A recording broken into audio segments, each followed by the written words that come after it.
through back there. I guess we're okay.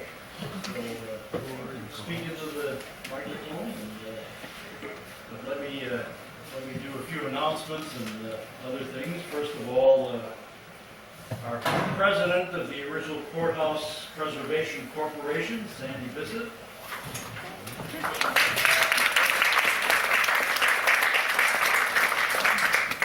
I'm Carl Recruiterin, back there on the audio-visual recording device, Roger Nichols, and we're just so happy to have a good turnout for the very first of our programs. How many of you are railroaders who came to hear the railroad program? Am I the only one? Yeah, maybe the only one. We tried to get the word around. A good thought for Jerry and Betsy Panquist. Betsy's sister died, and there was a funeral was done in Vancouver this very time, 1:30 this afternoon. So that was why we had to make a quick switch. And fortunately, Winch and Carolyn were ready to go, and didn't have anything else to do. But let me say a word about some of the other programs. So you know Jerry will be here next week, and that program will be stories, railroad stories along the Deschutes River. The Saturday after that, Steve Betchert is coming. Some of you may know Steve from when he was growing up in the Dalles. There are some people here that have known him for a long time. Steve is one of those Civil War reenactors. Belongs to groups that do that all the time, and he will come all dressed up in his Union blue woolens. They like to do this in the wintertime, but not in the middle of summer, because scratchy old woolen uniforms. He has an 1861 Springfield rifle that he will show us. I don't think he's going to shoot anybody here in this enclosed space, but he will talk about Oregon and the Civil War.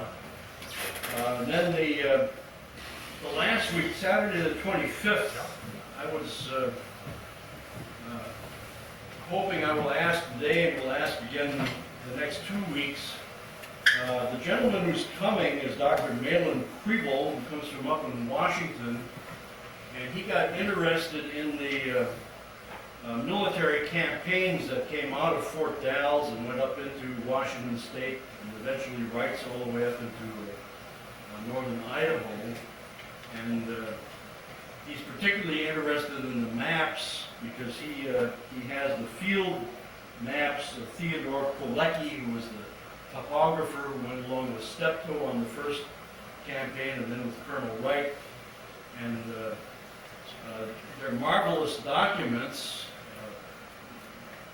They kind of trace the whole route that these military campaigns took, and a lot of detail in them so that you can actually pick out the landmarks and find the original route, not necessarily along present-day roads or paths or trails, but he is coming and he will have a whole bunch of maps and be here most of the day on that Saturday for anyone who's really interested in delving into the maps.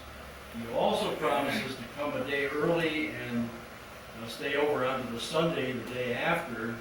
Anybody who wants to go out and trace some of these places out in the field. So if there's anybody who's really interested in that, would you talk to me afterwards, and we'll get a few names together and get them up to Dr. Kriebel and try to make arrangements for anybody who wants to meet him on the Friday or go along with him on the Sunday and go trace out some of those routes. Well, enough about the things coming up. The program today we've all been looking forward to, because this has been kind of a double-decker history kind of program, not just the two of them, but Philip and Linda Klindt, of course, did the initial work that led to this book, but it was in quite an unfinished state after their untimely deaths, and the ones who saw to it that the book was finished and published are right here with us today. Carolyn and Widge, welcome, and let's give them a big hand.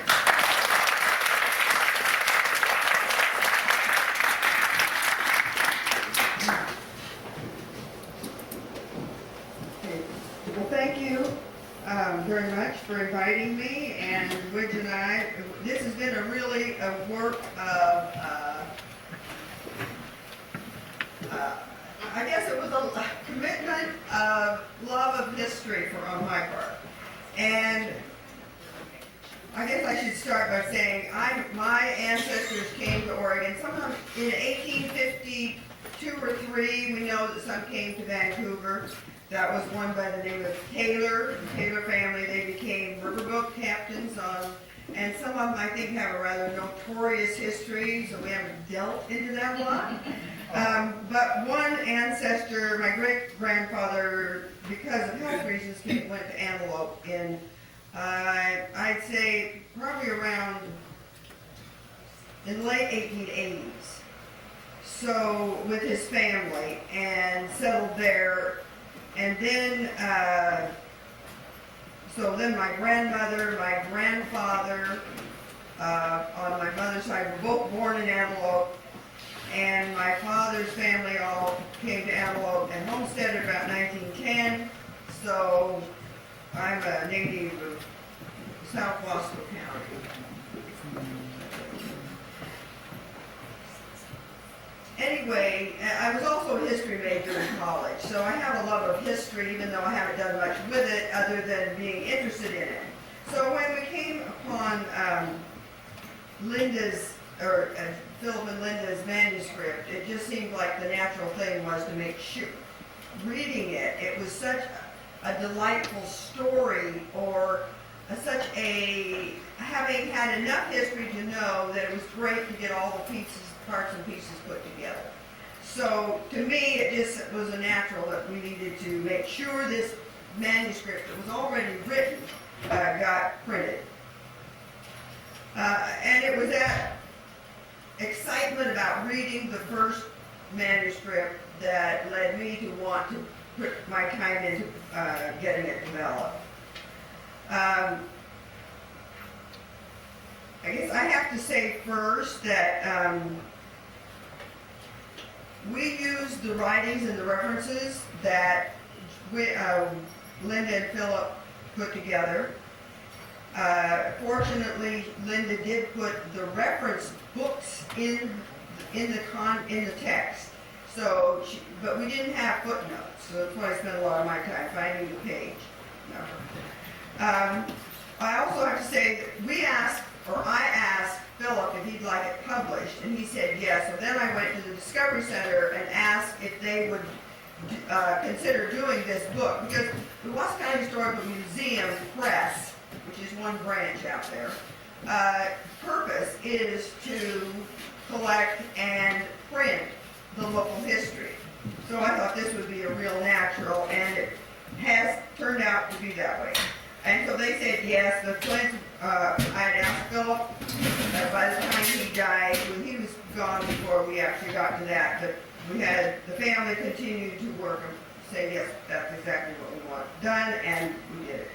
It did take about $9,000 to $10,000 to get the book printed from the point of the publishing. That doesn't count what we put in paper and ink and time. That has nothing to do with that. We did all that out of the desire to have this book printed.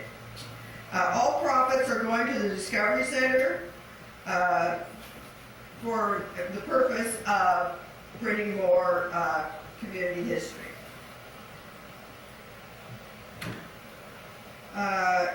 The other thing we qualified, everything in this book has been referenced to the sources that Philip and Linda used.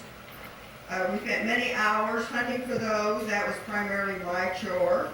And it took, I think I worked on this for 2 years. Not intently all that time, but over that period of time.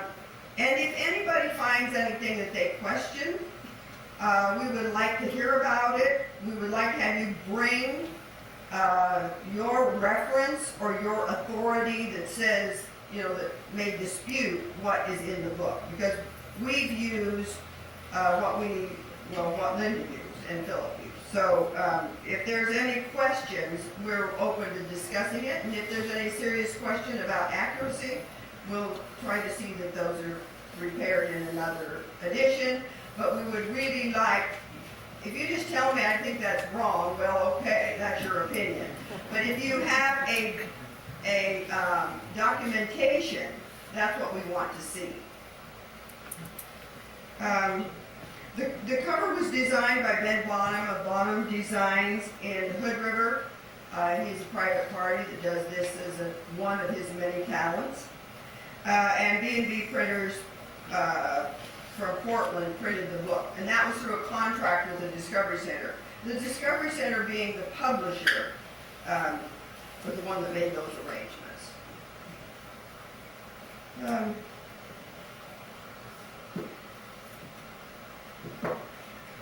We're just supposed to let you talk now. Oh, yeah.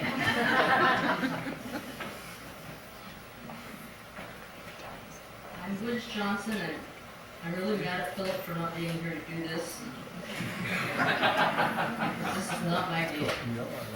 But, speaking anyway, my last name living here was Wolf, and my people got here way later than Carolyn's people. My people didn't get here till 1910, and they homesteaded out on the upper 5 Mile area by Dutch Flat. And so we are fairly newcomers. We've only been here 100 years. So anyway, that's my history, family.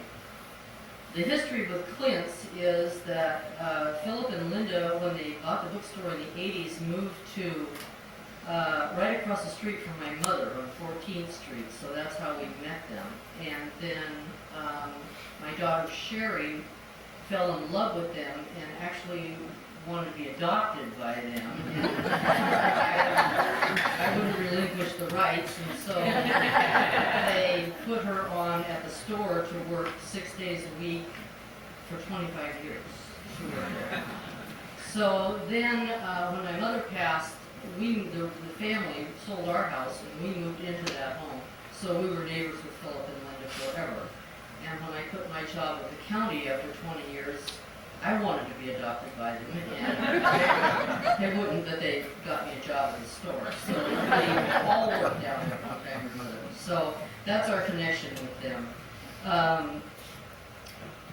My education is, I did go to college, believe it or not. My major was English, which has helped in this a great deal, although the nuns actually, St. Mary's helped me even more because they were really into diagrams and sentences, and so that's really where a lot of this came from. But so I was at Southern Oregon College and spent 2 years there, and then graduated into Haight-Ashbury in San Francisco, and that was it in my career in school. And I came back home in the 60s, 70s when we started having kids. So that's my history, and Carolyn is right. Once we read this book, we knew that there was no other history of the Dalles that had been done. There are pieces of the Dalles history in all kinds of other books, but there's never been anything that's tied it all together. And it just, for those of you that have the book, I think they really did a good job with the overview. I mean, anybody could read it, local people, people from out of town. There's just a lot of information there. I'm going to go over just the kind of time frame of how this all came to be. In the 1981, was that when they bought the store? I think that's right, about that. Early 80s, they bought the Weiland store, turned it into Klindt's. And right after they bought it, they started getting people asking if there were any history books on the Dalles, and they actually looked because they weren't sure, and so they talked about it. And then by the 90s, enough people had asked that they decided to start writing it. So they did. Linda worked down there at night with those old rare books that she had in the used bookstore, and she really did a great job of coming up with a lot of information that nobody else had. And of course, Philip had all the stories, all the wonderful other stories, the colorful stuff that he would put in. So together, they made a really good team. Unfortunately, Linda passed then in the year 2000. And when that happened, her used bookstore closed, and all that information it just disappeared. Nobody knew where it was. And then in 2004, I got into her old computer and found a little 3.5-inch floppy disk that had the book on it. It was like a little miracle. And it had big chunks missing, because I think what she did was she would write some, and then she would get off on another, we just talked about this, getting off on another tangent and go. So she'd write that down. So there were big pieces, holes that were missing. So anyway, I gave that to Philip, and I said, here it is. I think you ought to finish this. It was a great idea then. It's still a great idea. And he just kind of figured, yes, thanks. And then in 2006, I put it on a flash drive, and I wrapped it up in a big box for Christmas, and I gave it to him. Another gentleman. And he said, thanks. And then he was diagnosed with cancer in 2008. And when he was diagnosed, shortly after that, well, a few months after that, I think it was, Carolyn came to him and said, I'd be happy to help you with this, if you want to do it. Maybe this is the time. And he agreed, and that's when the work really started. And I've got to give kudos to Carolyn, because she really got in there and did this research that was really difficult. Linda left us a lot of information, but there was a lot of reference that was left out. There were just resources that we need that she didn't have. So Carolyn did a lot of research looking for those. So that was a huge chunk of it. So then Philip passed in 2010. In January of 2010, the book was put out in 11/11. And he did not get to see, unfortunately, he got to see the entire text. He did. So what you're reading, he said was cool. It's all good. We changed it from 18 chapters originally, was what they had, into 11, so we consolidated a lot, we moved a lot of things around. But Philip saw the complete text. He did not get to see the pictures, unfortunately, that accompany the book, which I think makes, a whole lot of difference in this. He did pick out the pictures, the family pictures that are in the book. So those pictures he knew were going to be in it, and he approved those. So that's kind of the time frame. And then I'm going to give this to Carolyn to talk about how she did all this research that I wouldn't touch.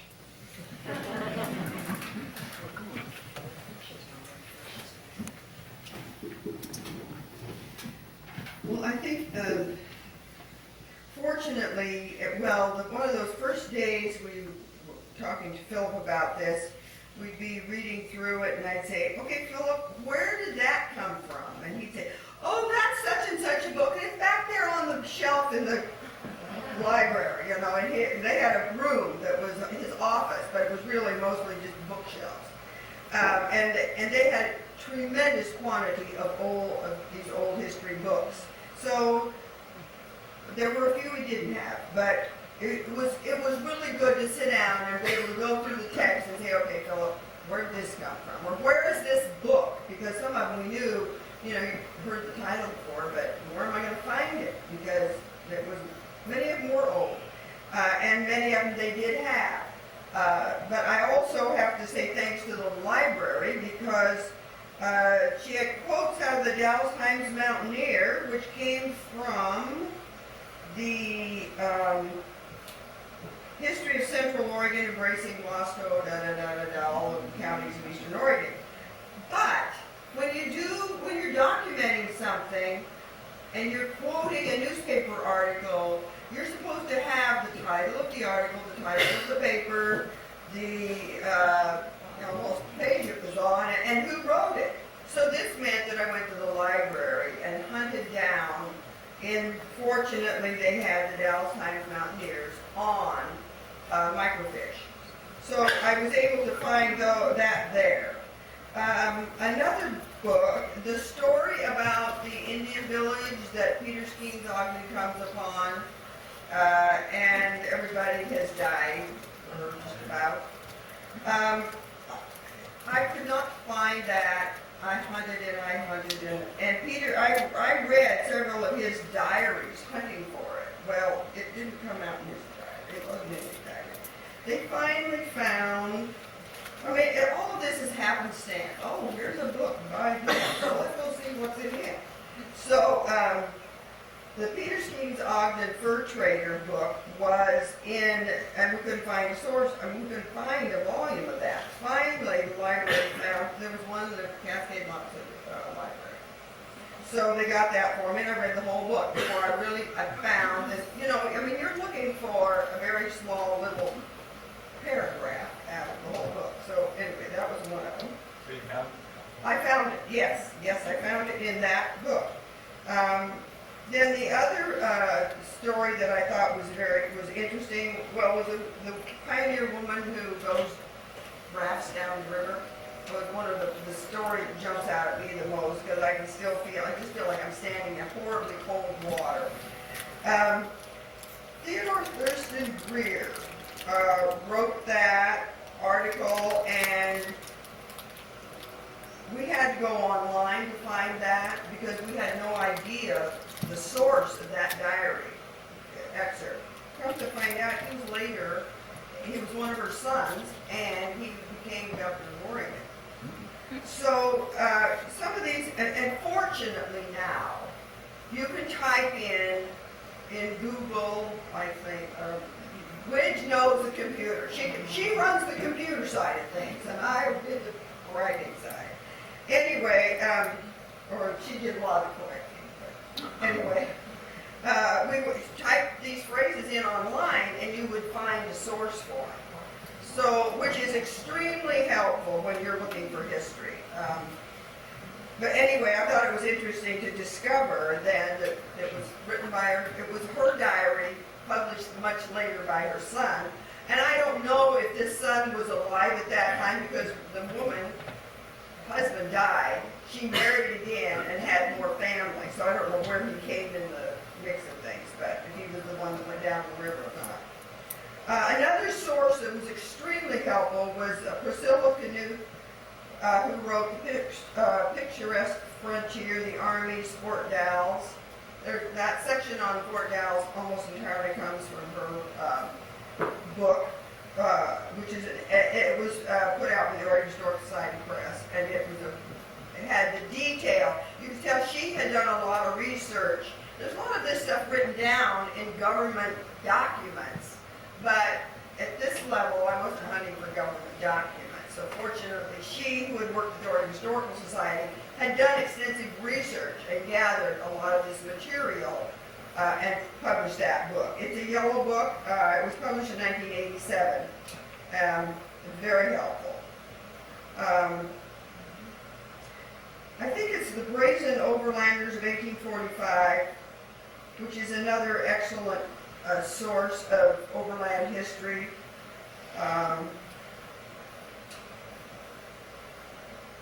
Then there's The History of the Great Migration of 1843. That was, this is James Nesmith. I'm thinking,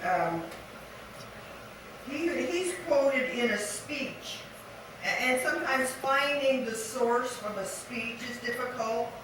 That at one point we found it in the governor's office. No, was it the governor's office? The Secretary of State's office. And then the next time we went looking for it because we didn't. Then when you come to doing footnotes, that's another whole ball game. So you think you've got all this information, then you have to go back and find out. Oh my gosh, you have to have the volume and the page and the publisher and the city it was published in. So you thought I thought I had tried to keep track of all this as I went. Well, then you discover, oh my gosh, I'm missing this, and so then I have to go back. Well, anyway, we found that the second time, we didn't find it where we had it the first time, the second time was in the ODOT files. So you just never know. When you put something in the computer, you have to date the day you find it, because that was where it was that day. But first time I had to put the date on, so we had to go find it again. A really good source of local history is the History of Central Oregon, embracing the Wasco County.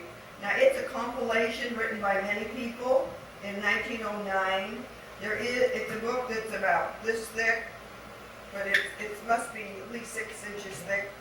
There's a copy of it at the library.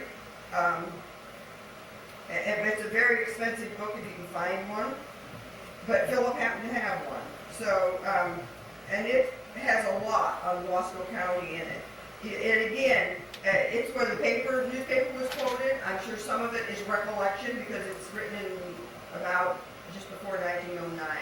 But I'm hoping that I can say that probably the people they are quoting, there's a lot more who were alive through this whole process of the growth of Oregon, so that much of that is as good as you're going to get. That's the way I look at it. If it isn't exactly what the story was from somebody else's perspective, well, it's the way that person who wrote it down saw it, and it's better than nothing. So that's my take on history. No two people can look at the same incident and see it in two different ways. So, another book that we found helpful was Roscoe Schiller's Ben Snipes, Northwest Cattle King. Philip hadn't put very much in about personal stories of people, and he had not included his own family's story in there. And the idea was, well, I mentioned this in the introduction or about the author. And as we went through, we picked up a few names, especially like the Chenoweth and Snipes. I said, Klintz, the Port, you're all a piece of this. They were very, very early. Philip's great-grandfather is credited with having built the Getchell building, which is the building across the railroad tracks downtown. So we incorporated, expanded on that chapter about people, and one way I could do that was this Ben Snipes story. I thought, well, heck, Ben Snipes was a significant person. We should put him in. But then I think the fun story is his brother, George Snipes, about the wagon train and running back and, you think somebody followed somebody to marry somebody. I mean, that is a great story to get on the wagon train and come all the way across the United States to catch your bride.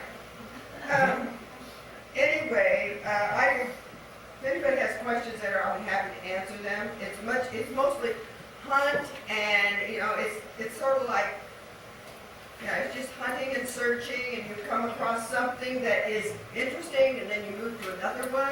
You think, there's another idea. Maybe it's here, and then you go to that one. So, which year's on, and then we'll take questions at the end. Yep. Okay.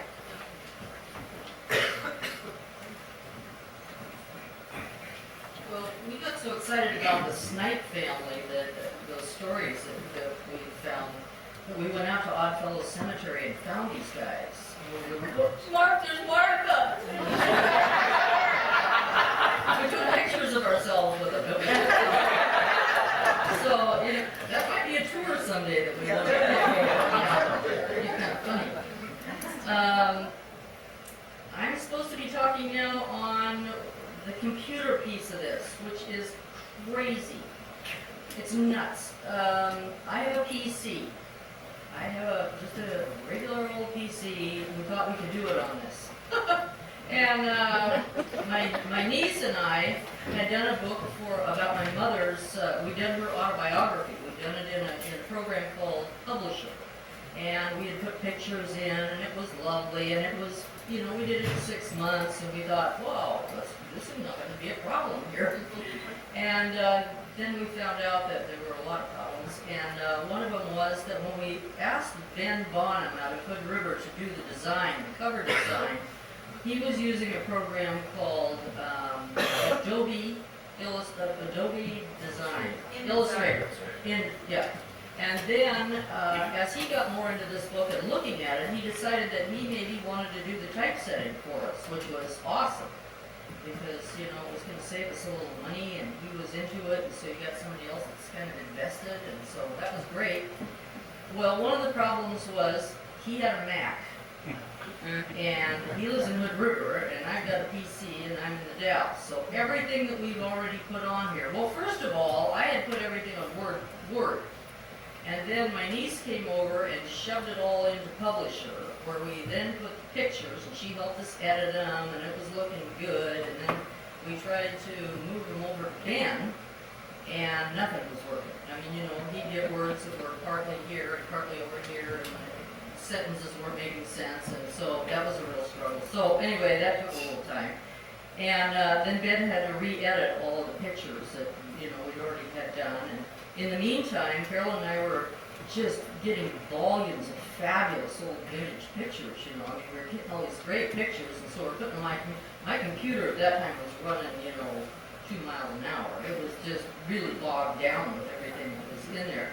And my nephew, who kept coming over and kind of propping it up and cleaning things out, said, "You guys, we're not going to make it this way." So eventually I had to buy a new computer, and then we got things going a little bit faster. And fortunately, Ben was the one that kind of held that. He's the one that held me together in this part because I was getting very obsessive. Well, you did too, actually. Yeah, I'm not very good at that, actually. But I brought this with me. I have a thing on my refrigerator that says, "An Irishman has an abiding sense of tragedy which sustains him through temporary periods of joy." That's kind of my life. And so I would obsess over something. I was writing like the introduction and about the authors and the cover, and I'd show to Carolyn, and she'd say, "Okay, that's good, let's make some little changes here." And then at 2 o'clock in the morning, I'd wake up and go, oh no, I gotta fix this, you know. So I'd get up and redo everything, and then Carolyn would come and she'd say, "What are you doing?" You know. So anyway, it took a little while. And I took both Ben. Ben's very calm, very bright, and very professional. So if anybody ever needs a design or logo or typesetting, he's your man. He was great. We did 4 edits of this book in 2010, which means we printed them out, made a lot of changes on them. We had great proofreaders. Many of them are sitting here today. Lucille and Carl, of course, Carl and Jean, and Roger. We had almost anybody who was walking down the street and said, "Hey, would you read this?" Fix it. And so we had a lot of help with that, which was wonderful. In 2011, we did 8 edits on this thing before it went. And 2 days before it went to print, 2 days before it went to print, no, a week before it went to print, we changed the cover picture. And 2 days before it went to print, we changed it from sepia to black and white. So, and then we babysat it completely through the entire process of printing. I mean, they would send us the proofs, and we'd say, no, that's not what we said. And so it was just a very long, grueling, something we never expected, or we may not have said yes to this project. Oh, we would have, because it's a great project. It's a great project, but it's a lot more time consuming than we had thought. So now we're going to talk a little bit about the photos. You want to come up and help with that one? We looked at probably between 5,000 and 6,000 photos. 10,000. Maybe 12. We looked at 10,000 photos. Maybe 12. We went to the Wasco County Pioneers and said, do we have permission to use those? And of course, they are now housed at the Discovery Center, and that's their purpose, is to spread Wasco County history. So, and they graciously said yes. So that was 9,000.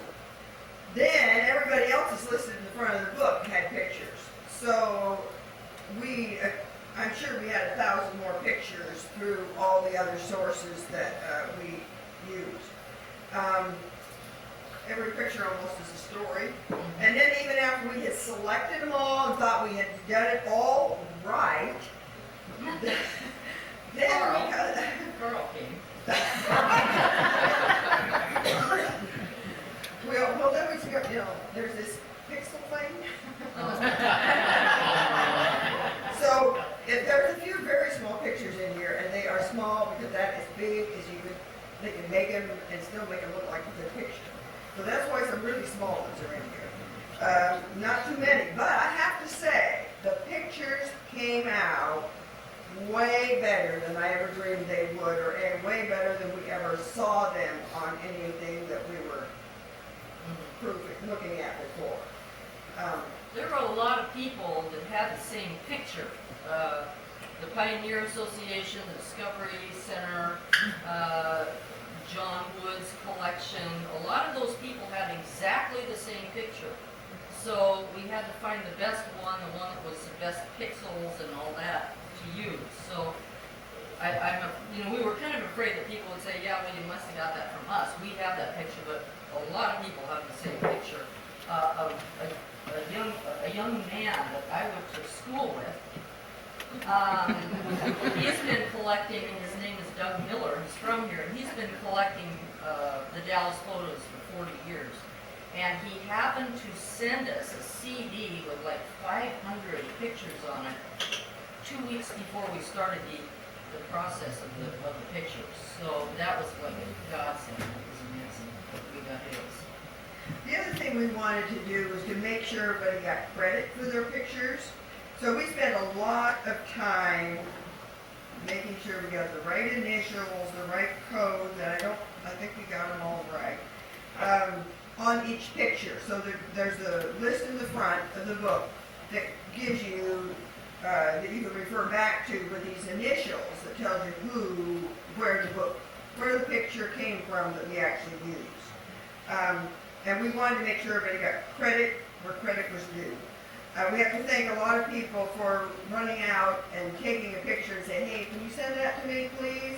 Or Widge and I went out and spent 2 or 3 times and did some of these pictures and took way more than what's in here. To get current pictures, especially the one showing the geology on both sides of the river, to show the expanse of the river, the expanse of the geology. We did several of those. My daughter took one of the monument and envelope that had about the Rajneesh. It's on the bottom of the flagpole. She sent that to us by email. Then we wanted maps. The one map, another last minute sort of thing, was we discovered, quite by accident one day, that David Thompson was going to have a trip down the river to a reenactment. Well, that was one name that had not been included as the early explorers in Linda or Phillips' work. And so we said, oh my gosh, he's coming, and if that important, we've got to figure out where he fits in this. So we inserted a sentence that David Thompson was one of those early explorers, and then I got my son-in-law in Minnesota, who makes maps, to do a map, a simple enough map. We can find maps of David Thompson's route, except that they are either such small and fine print you can't read it, or there is so much other stuff on the map that it doesn't really show up. So we asked him to make us a really simple map of the Columbia River and show David Thompson's route before so much other stuff was on. So that, we went through many things. We did. Oh, we did this over here, who we go to? So I have some favorites. I have to tell you, on page 54, Philip Klint's the hayfield pasture. Just before, almost the very end, Philip went through these. These were slides. So we're looking at these little slides saying, now, what is this and how's it going to come out? And all these pictures about the Klints were on these little bitty slides. And Philip swore up and down that this hayfield was snow. So we have had many laughs about Philip's snowfield. I managed to get one in here. My grandfather is sitting on the steps. It's in the picture of the miner. Oh, here it is, page 48. That's in envelope. And this is the only picture we found any place of anybody that we could call a miner. So it's the 2 burros loaded down with gear headed for probably Canyon City. And this picture probably comes later, 1898. Most of that kind of mining was really early. In fact, that's what developed the roads. The route south was the mining in Canyon City, which would have been more in the 1860s, 50s, 60s. But anyway, antelope had actually grown by that time. Anyway, my grandfather is sitting on the porch there of the store in Antelope. So that's 98. Oh, yeah, this is one of my favorite pictures is on page 39, and it's just, it's a picture of early logging, and it shows these little shacks that are alongside of the logs that are coming through. And you can see little people in this picture, like little babies sitting out in the middle of nowhere. On the porch. On the porch, and nobody watching. Some little kid with a bucket walking down by the train, you know. It's really weird. But anyway, it's a great picture. It's got people standing on top of these huge logs as they're being transported. And it looks like the laundry is on the fence. Rugs are being hung. Yeah. It's a great old picture. It's just, there we saw so many. This was cool one that pictures. we actually blew up Yeah. quite a ways on the computer. Now that's true too. You can also make some of these very large on the computer too. And my other favorite picture probably is the picture of Multnomah Falls. I don't know what page it's on, but it's before any of the bridges were there. So it's just the wilderness and then these falls, and I just can't even imagine what that would have been like to see that in the day. So we were real lucky to have a lot of these pictures hadn't been seen before, so that's.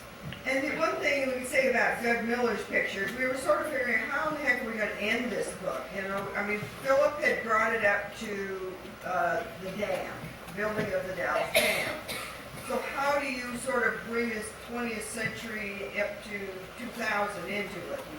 And when Doug sent us the video or the disc that had all these most recent, these old pictures of current buildings that were in the last chapter, that was sort of what cinched it for us. We could say, like, the Boca Beer Depot is now the Baldwin Saloon at First and Court Street. And we could do that with many of these pictures. The post office building under construction, Third and Union. And we were trying to get in more history, bring the current history for the tourists.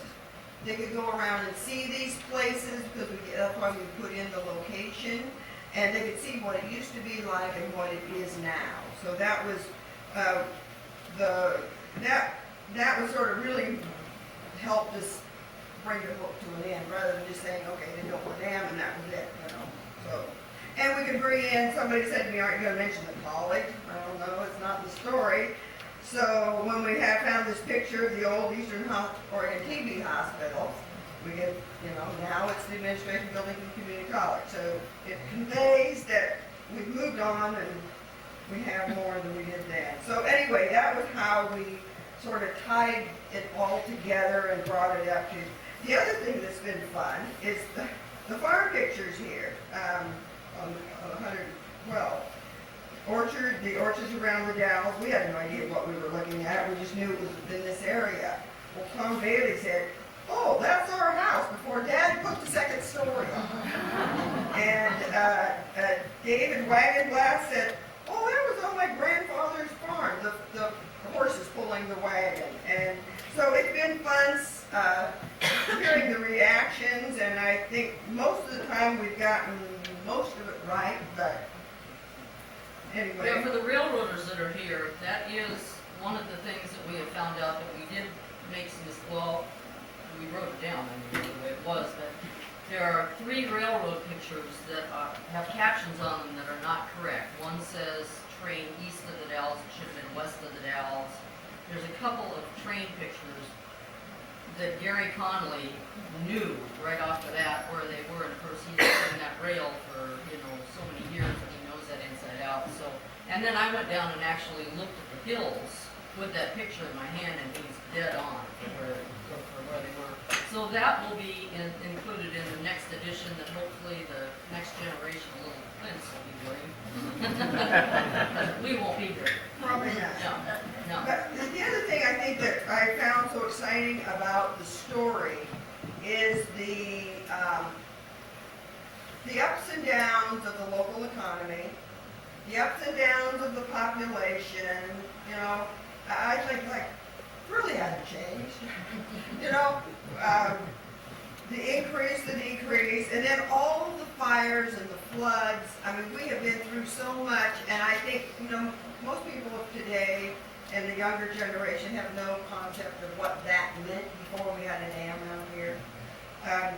So, to me, that was really interesting and important to get it written down on paper so that it gets passed on and. And I think, I think that Carolyn and I both really feel that Linda and Philip would have liked this book. That's Yes. the good thing about it. We think they would have liked it. We think that they would have recognized right away that they had forgotten to put in a few things, that they forgot to put in something about the Chinese and the Japanese influence here. And they would have done something about that had they seen it, but we just didn't feel comfortable in doing anything to their work. This is their work. We did have to do some segue work, we did have to do a few things, but basically this is their work, so we have them to thank for all of this. That's it for me. Yeah, question? I'm sorry. I just want to make one comment. If you have a picture, if there is a picture of the grandparents' house, the Klints' grandparents' house, the lower section of that, the single-story section of that was the old Justin Chenoweth stage station. And it was moved across the creek and built into the house that I remember. Right, I came across that story, right. You know, and things like that, we didn't feel like we could expand and take in since they hadn't. Mhm.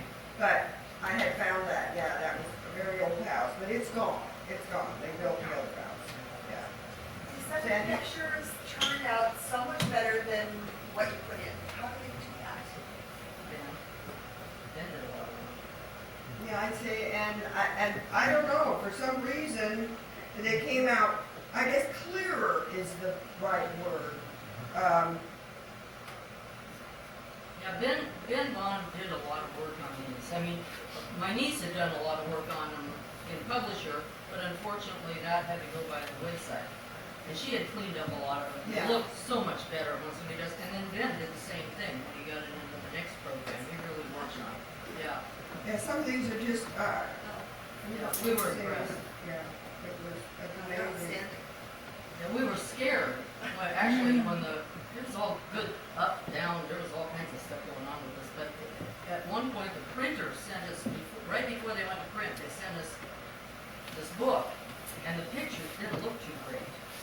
And we're going, oh boy, I don't know, that doesn't look very clear. And they kept reassuring us that once it got on the right paper, it was going to be clear and beautiful, which it was. But, you know, we weren't very trusting. I wasn't very trusting. Well, even looking at this snow picture on page 75, we've all seen this around. I mean, they put much more, and you probably can't tell from here, but there's much more distinction in it. Contrast. Contrast the right word, than what many times we see it. So sometimes, I mean, a lot of early pictures we selected because I remember we'd say, oh, that's not going to work, that's not going to work. I mean, we're going to go back and start over again. But I think knowing what I know now, probably more of those might have, would have, yeah. We owe this book to everybody. I mean, this book was a huge community effort. This was a massive, it does sound like it, it was. It was. I mean, Yeah. we tried to list everybody who ever had anything to do with it. And I'm sure people say, what are you doing? And so I said, well, I'm working on this book. And I know I went back to a reunion and I said, well, what are you doing now, Carolyn? Well, I said, oh, is that the same book? Still working on it. 3 years. This took 3 years, and it's like, you know, we should have the Bible here, and it's like a quarter of an inch thick. Yeah. So, any other questions? What happened to the books in Phillips Library? They're still in the family. They went to the kids, to Yeah. his niece and nephew. Yeah, yeah. Jane and Kristen. But at the time when Linda's things first got moved, got switched around, we didn't exactly know where those books were. Some of We them didn't were- even know these books existed. Some of them were upstairs in Aeroprint, some of them were at the back of the other store. They were, just, it was very confusing. So, but they got rounded up. But Philip and Linda, or Philip, I'm sure had collected some old books, they were like Bancroft books about, those are really old books that, and there's, I don't know how many volumes, but he picked out the volumes that he thought pertained to this area. I can't remember all the names.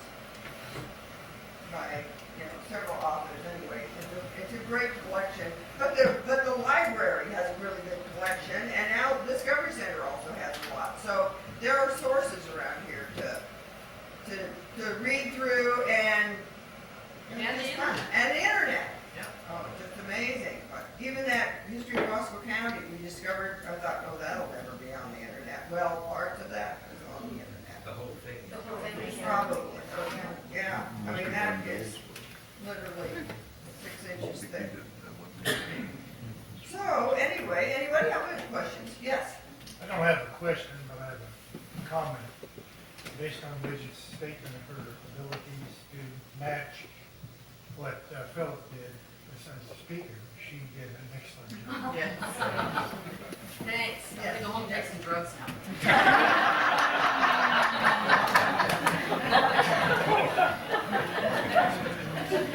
Any other questions? Hey, it's Oh, been that's fun. a bill.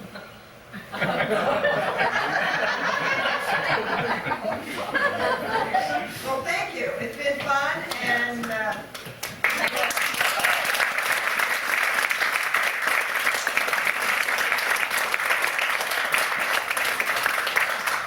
Okay, our speakers are gonna stay up here next to this little table, and there are some of the books if you haven't purchased yours already, or if you brought yours along to be signed, here they are. Sandy, I think you just came up with something to say or announce.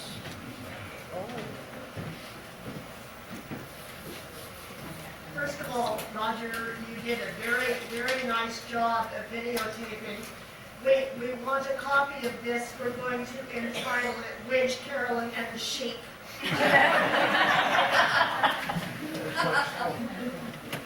Okay, and there again, having been a part of this historical community for a long time and a researcher myself, they did an amazing job. And I also do genealogy, and I can tell you that when you pick up somebody else's research that has not been sourced, which is the technical term, it's really hard to work with, and it has no credibility.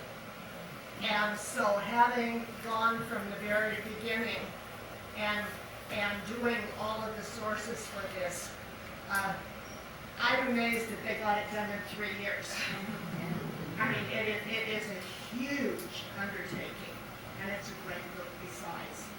Okay, so just some technical things. I'm going to pass around our little bags. If you would like to leave a donation to support this series, you are welcome to. Also, how many of you are old enough to know what decals are? Well, these are not like the decals that you used to put in your mom and dad's car windows, because these have the sticky on the back, not the front. But somewhere along the line, when we have our coffee mugs done, someone in their wisdom ordered all of these decals, and they just sit here. So we're giving them away.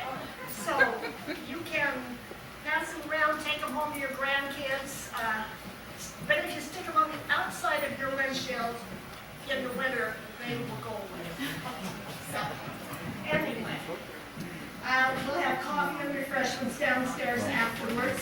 Patrick Ellis is also taking dues. Yes, what do we name the checks out to for that donation? I can't do it.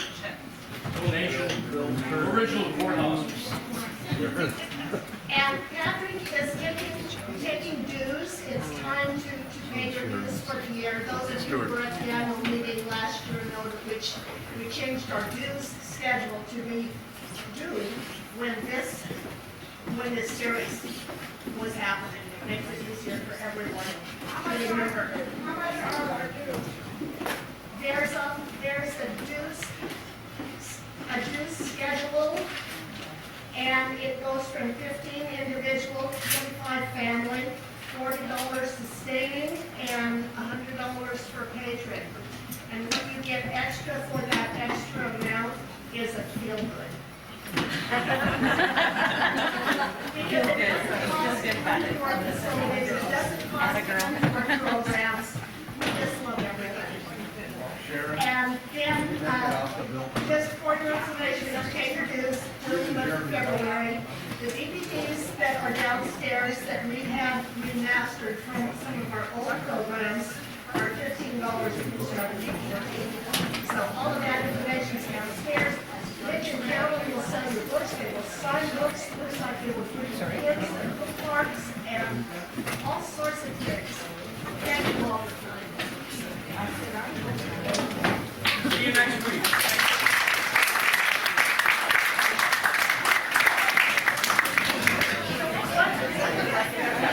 Hello, one more thing. One of our patrons today has asked a question. They just bought the house across the street from St. Peter's Landmark, which they are calling the Moody House. They would like any information that anyone has on that house. Jean, what's your last name? Maxwell. Jean Maxwell is the lady who talked to me.